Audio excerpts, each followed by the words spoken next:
বিসমিল্লাহির রহমানির রহিম। আসসালামু আলাইকুম। নিয়ে আসলাম নতুন আরেকটা কন্টেন্ট আপনাদের মাঝে। এখানে হচ্ছে ব্রয়লার মুরগি রান্না আপনাদের মাঝে শেয়ার করব আজকে। তো যে যেখান থেকে আমাকে শুনছেন এবং আমার ভিডিওটা দেখছেন সবাইকেই আন্তরিক শুভেচ্ছা জানাচ্ছি। এখানে হচ্ছে আমি তেল অ্যাড করে নিয়েছি আর হচ্ছে পেঁয়াজ কুচি অ্যাড করে এটাকে আমি ভালোভাবে ভেজে 2 মিনিটের মতো ভালোভাবে ভেজে আমি হচ্ছে লবণটাও অ্যাড করে দিয়েছি। তো এখানে হচ্ছে আমি আস্তে আস্তে আমি হচ্ছে ভেজে নিচ্ছি পেঁয়াজটা। তো এখানে হচ্ছে আমি আদা বাটা এবং রসুন বাটা আর হচ্ছে জিরে বাটা অ্যাড করে নিয়েছি। এটাকে আমি 30 সেকেন্ডের মতো কষিয়ে নিয়েছি তেলের মধ্যে। এখন হচ্ছে লাল মরিচের গুঁড়ো, ধনিয়া গুঁড়ো, হলুদ গুঁড়ো এখানে অ্যাড করে নিয়েছি। এখন পানি অ্যাড করে নিয়েছি। এখন হচ্ছে মশলাটাকে আমি ভালোভাবে কষিয়ে নেব। আপনারা জানেন সবসময় বরাবর আমি মশলাটা ভালোভাবে কষিয়ে নিই। তো হচ্ছে এখন আমি সুন্দরভাবে মশলাটাকে কষিয়ে নেব। সরি, আমি হচ্ছে লবণ এখন অ্যাড করছি, আগে অ্যাড করিনি। তো এখন হচ্ছে আমি সবগুলো উপকরণ তেজপাতা দিয়ে দিয়েছি এবং হচ্ছে অল্প গরম মশলা ছিল, আমি এটাই অ্যাড করে নেব।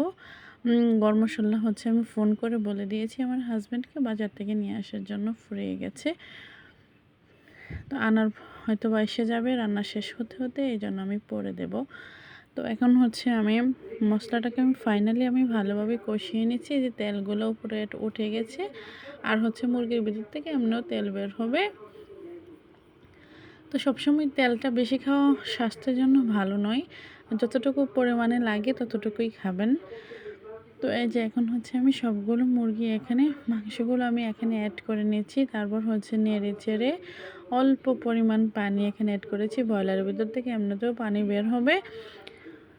তো হচ্ছে এখন ভালোভাবে আমি নেড়ে চেড়ে কষিয়ে নিচ্ছি। তো আমার এই যে এখন অল্প আমার গরম মশলা ছিল, এটা আমি অ্যাড করে নিয়েছি। এই যে মশলাটা আমি ভালোভাবে নেড়ে চেড়ে কষিয়ে নিচ্ছি। তো দেখতে খুবই সুস্বাদু এবং খুবই চমৎকার একটা কালার আসছে তরকারির মধ্যে। তো এখন হচ্ছে আমি ঝোল অ্যাড করে নিয়েছি। ঝোলের মধ্যে বয়েল এসে গেছে, বলক এসে গেছে। তারপর হচ্ছে এটা আস্তে আস্তে জাল করে ঘনত্ব চলে যাবে। আর বাইরের ওয়েদারটা হচ্ছে খুবই চমৎকার, বৃষ্টি নামতেছে।